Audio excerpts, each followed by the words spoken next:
to talk about multilayer flows in the shallow water limit. Thank you, Roberto. First of all, it's a great pleasure to be here, and I would like to thank Paul, André, and Jonathan for the invitation, for both invitation to be in Brazil.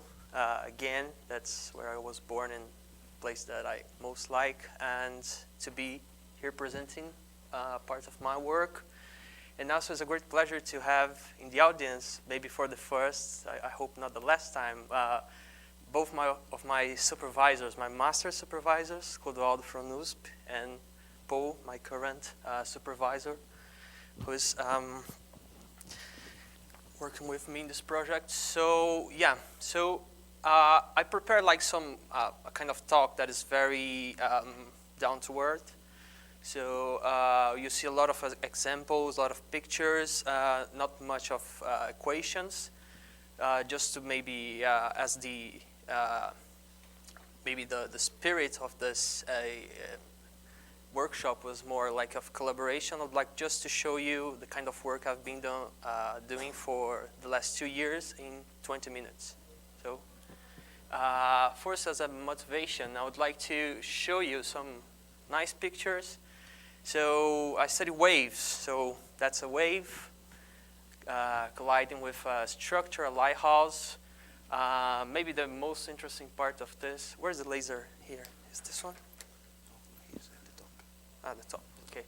Oh, sorry. So maybe the most interesting thing in this picture is the fact that there is a guy here. I don't know what he was doing there, but nice experience. This one's a more interesting one.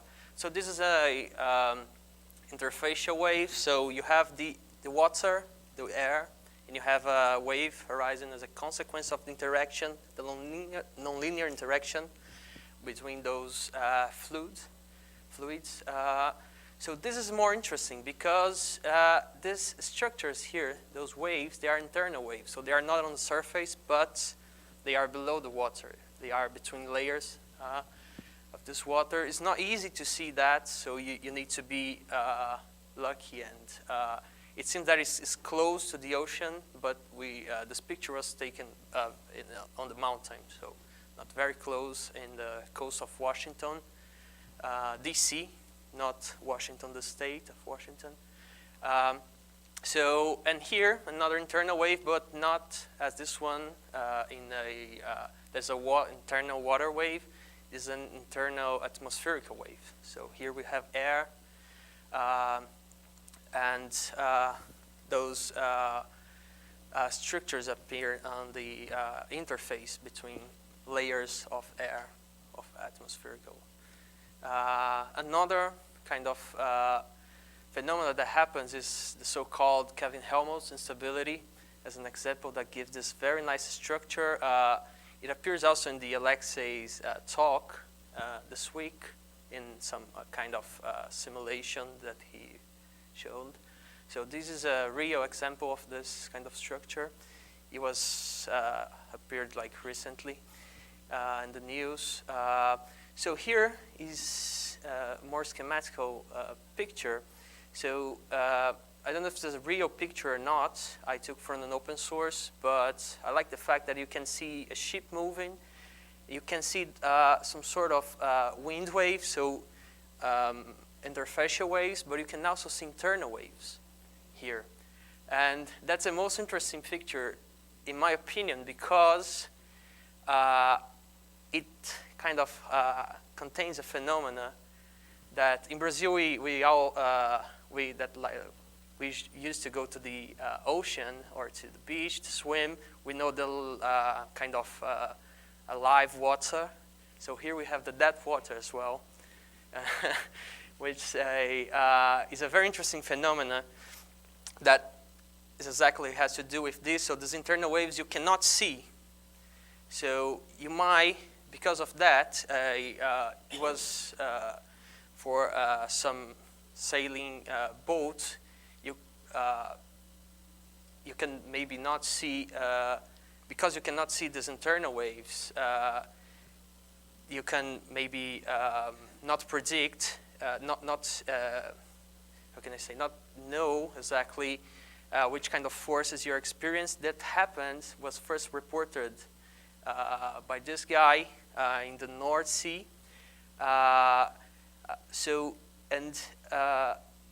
The fact was those internal waves, we cannot see them, but they might, in some cases, dissipate a lot of energy, and therefore, block the movement of the boat without, the condition seems to be nice, but internally, you have this kind of flow that is very dissipative.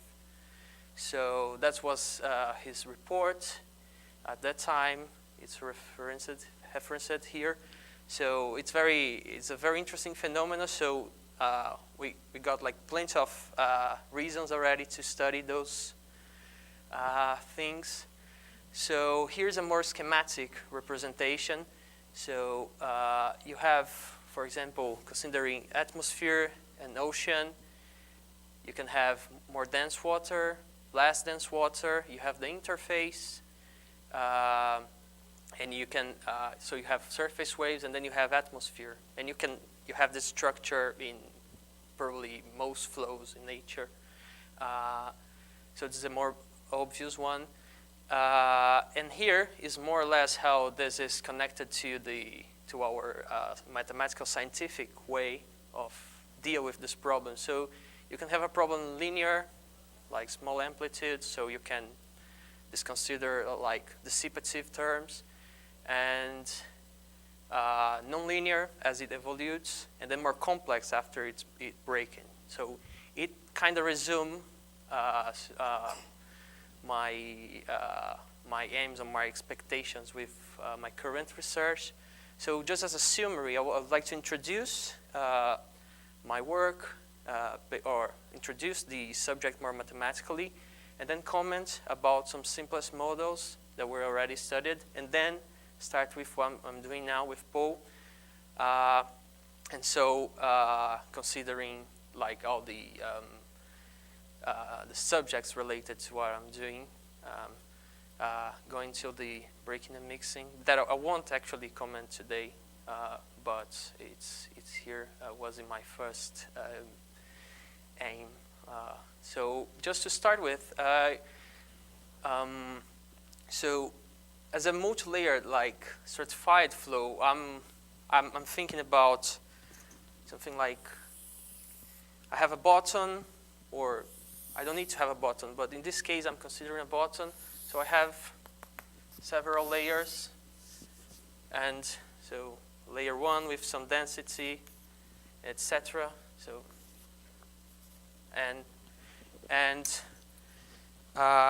so my departure point here is the Euler equation, so there's no viscosity in those models. I'm more interested in the non-viscosity effects as a first approximation.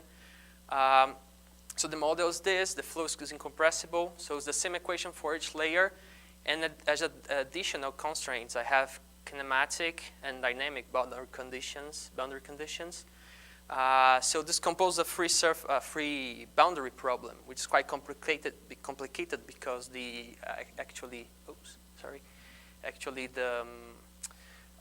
interface gives you some kind of extra unknowns for the flow. It's not only the velocity, but also the height. But the main approximation here, the main hypothesis, which makes this be not only multi-layered but also shallow water flows, is the long wave limit. So here I have characteristics. I have some kind of L and some height. So as, let's say, characteristic dimensions. So, and I can introduce a kind of this parameter, which is the shallow water parameter. With, if it's too small, then the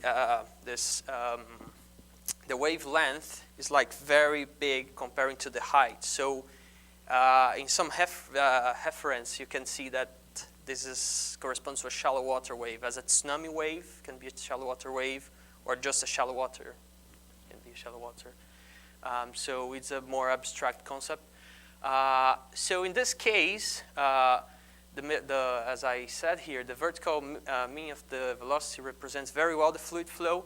So it's a very good approximation. So I can take these averages here that will allow me to decouple the system and treat only the horizontal velocities.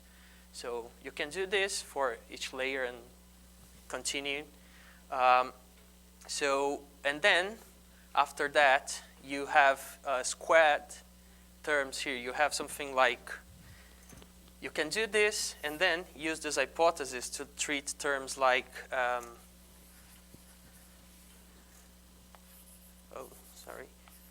terms like you have u squared, you take the average. So you can, after take this approximation, being just the square root of u, and then you have a new unknown, just one, not two unknowns. So, and then decouple the system, but it's more mathematics, so it's what I use here to connect one system to the other is just Leibniz rule.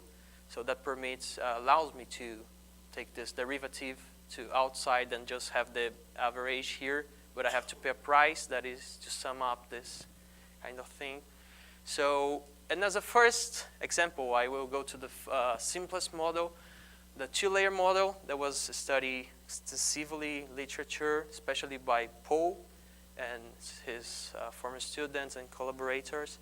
So, I mean, in order to have a multilayered flow, I need to, at least two layers. I cannot have only one. So that's the simplest model. So 2 layers here. So after do all those approximations that I've written down, so you can get like a kind of system like this, where H and W actually are not the velocities here, but the difference. So W is a kind of shear, and H is just difference of the heights.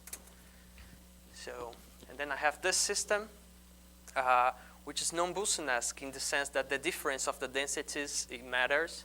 But in some cases, in many real cases, the difference of densities, it doesn't matter. It's very small from one layer to the other, so you can take this limit and get what we call the Boussines equations for 2 layers. So basically this term here disappears, and you got this equation and this one. Okay, so of course the main questions here, or at least one very interesting question with this system, is the dynamics of the system. So how are the solutions for the system? How does it evolve? How stable they are? So we deal with linear stability. That's basically to perturb some steady state and see if the perturbation grows, whether it grows or not. But there's a more general, which englobes this linear stability, a more general concept of stability, which is nonlinear stability or well-posedness of the system, which is the property of the smooth solutions if it smooth solution that is hyperbolic, whether it remains hyperbolic or not. So basically, the growing of those perturbations is related to the hyperbolicity of a mixed type system, of the transition to the hyperbolicity. So as I said, the system is very well known already, particularly studied by Paul, and they could basically characterize the dynamics of this system and stability. So basically, the Boussines system, which is the system without this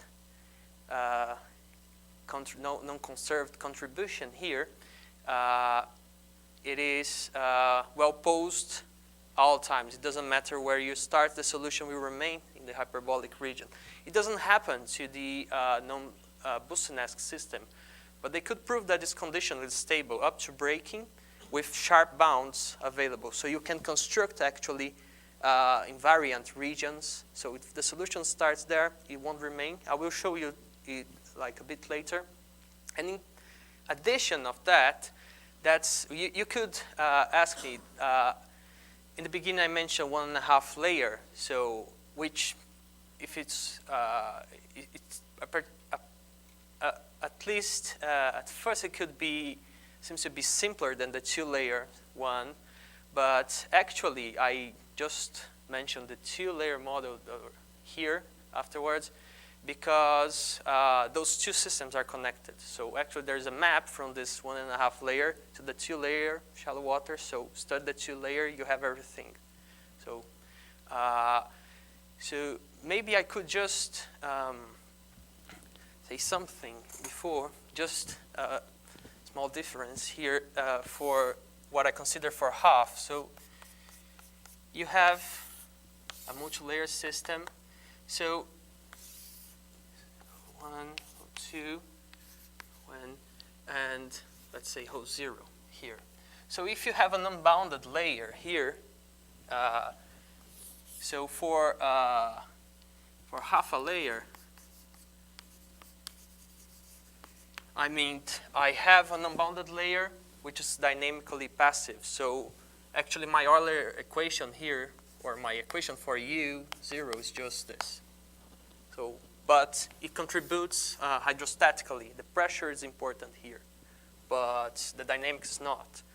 So that's what I mean for half a layer. So it will be like a n and a half layer system, but for exact number of layers, for example, 3-layer system would be something like this when I have 2 rigid lids. So actually the last layer is dynamically active. So the main difference here is here I have a hydrostatic pressure, and here the pressure is unknown, is an additional unknown of the system. I don't know the pressure here, and as a consequence, I don't know it here as well. So that's what I mean for half, because it will appear later and appeared here already, but in my work particularly appear quite a lot. And so here are some numerics that I borrowed from Paul's paper. So here you can see the evolution in the hyperbolic region, which is defined by this in the phase space. Here are some solutions, like very typical solutions, sines, I think, or cosine solutions. For the Boussines case, so you can see it evolves very smoothly up to breaking. Nothing happened. But here for the non-Boussines solution, you can see the hyperbolic domain changed a little bit. And what can happen, it can escape in some cases and then become elliptic. So how I deal with that? I cannot avoid that all the time, but I can use simple waves to construct sharp bounds for this. So it has to, wait, I think, yeah, it's afterwards. So maybe I will show the picture earlier. So based on those simple waves, I can construct then here as solutions, and then they bound the system. They are sharp bound. So all solutions starting in the region delimited by this, they are trapped, somewhat trapped by those. So for example, here, the simple waves that don't form like a closed region inside the hyperbolic domain, so the solution can still escape. So this is a sharp bound, but this is not.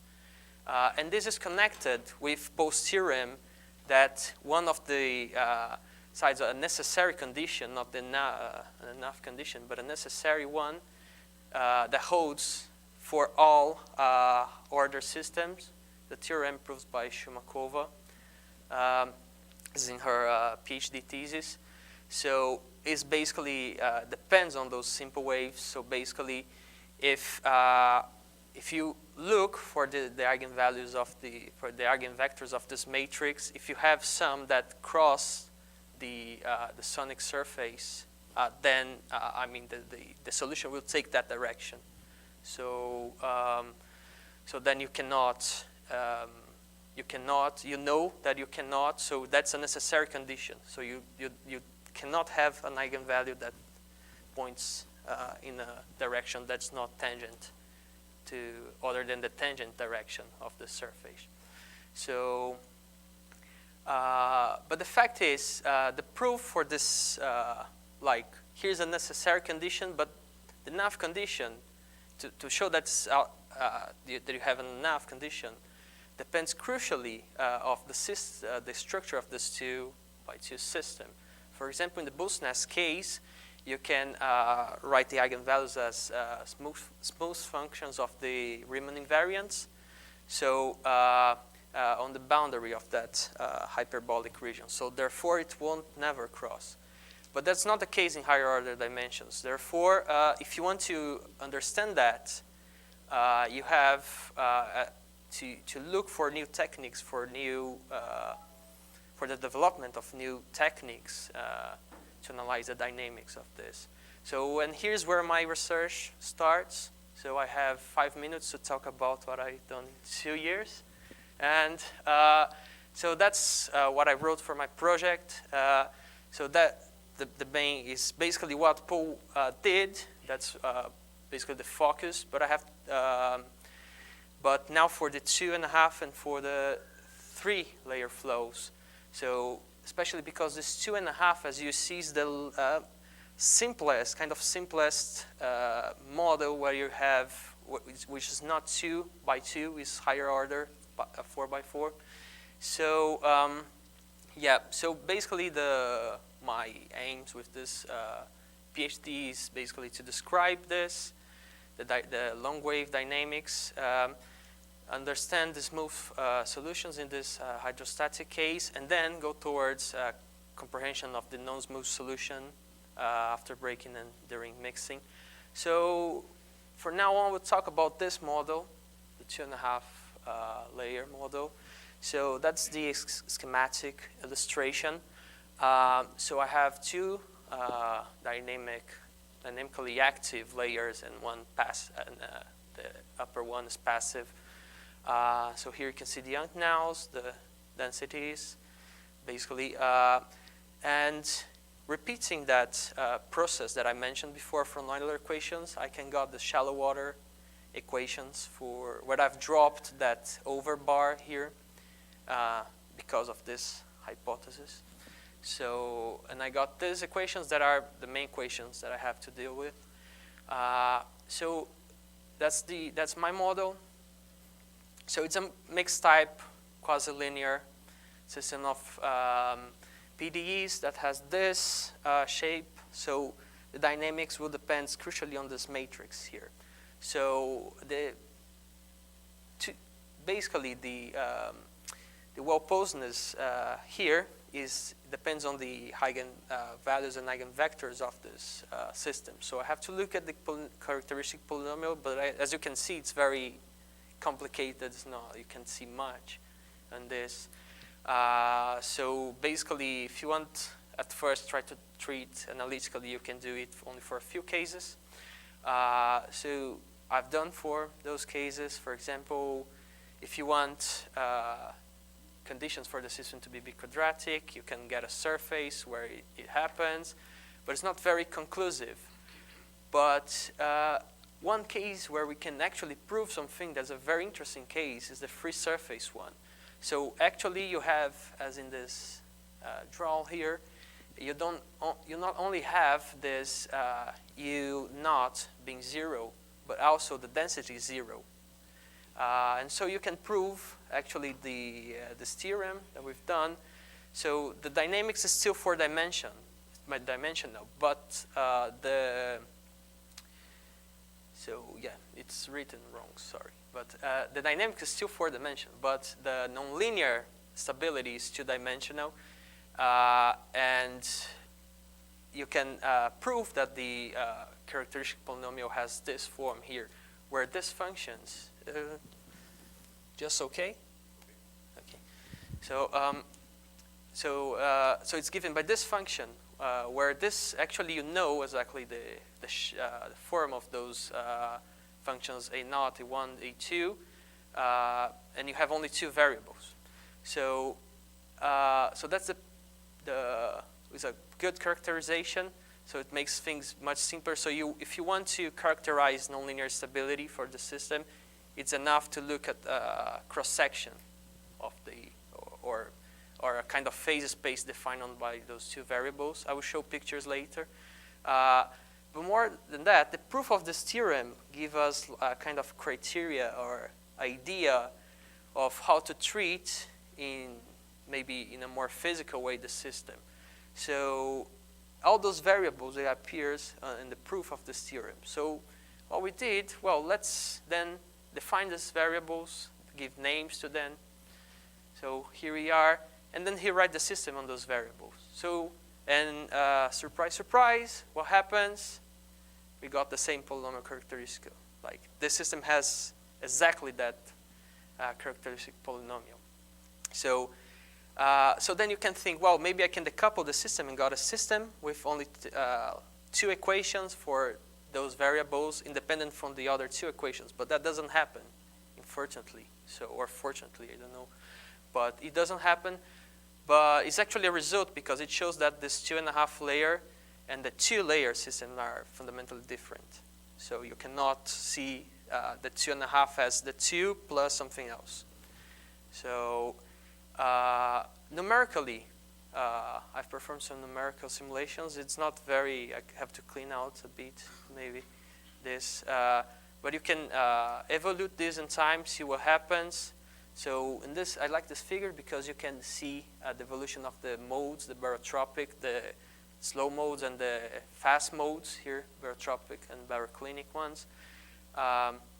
So here the same, but for the velocities. So those are the interface. And here you have a counterexample, numerical one, for the stability of the system. So here we have a solution that starts smoothly in the hyperbolic region. And in finite time, you have the eigen values collapsing, becoming complex. So you have transition to ellipticity in finite time. And then the next step, the solution become like, you start to get these teats, these oscillations due to the Will-Boseness of the problem. Here you can see the hyperbolic region for the first surface case with those parameters here. So it's interesting to see that you have this hyperbolic region, which is the white one, the green one's the elliptic.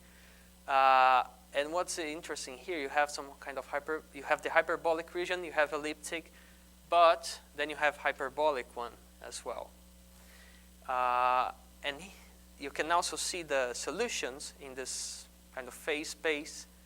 And here's the same example here, but now seeing the phase space. So it starts smoothly, and then as soon as it crosses to the elliptic region, you can see what happens. So it's just one step next. So it was very okay, but then after one mode, and that's what happens. So this black line is the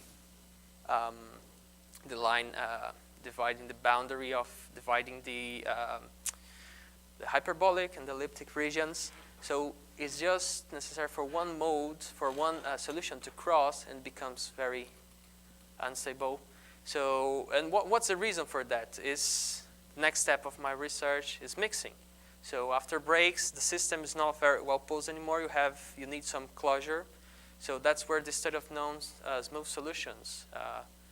But I won't have time to talk about it today. Maybe just to conclude, I have this diagram that after see all the connections of the system, I try to summarize this and maybe try to see how this system talk to each other. So it's not very easy to see, but this lines for the 2-layer systems, 2.5, 3, 1.5. So you have mapping here, you have the coupling between the Boussinesque systems, but for the non-Boussinesque ones, you don't have the coupling from those two, and we're still researching this. And also the connection of the 3 layers and the 2.5 layers, but Boussinesque cases, it might be possible that we have a mapping as we have here for this one but for this one we won't have. So just to summarize, we've talked about this, only 2.5, this. I couldn't talk much about simple waves and not break and mixing, fortunately. And just conclusion for the work.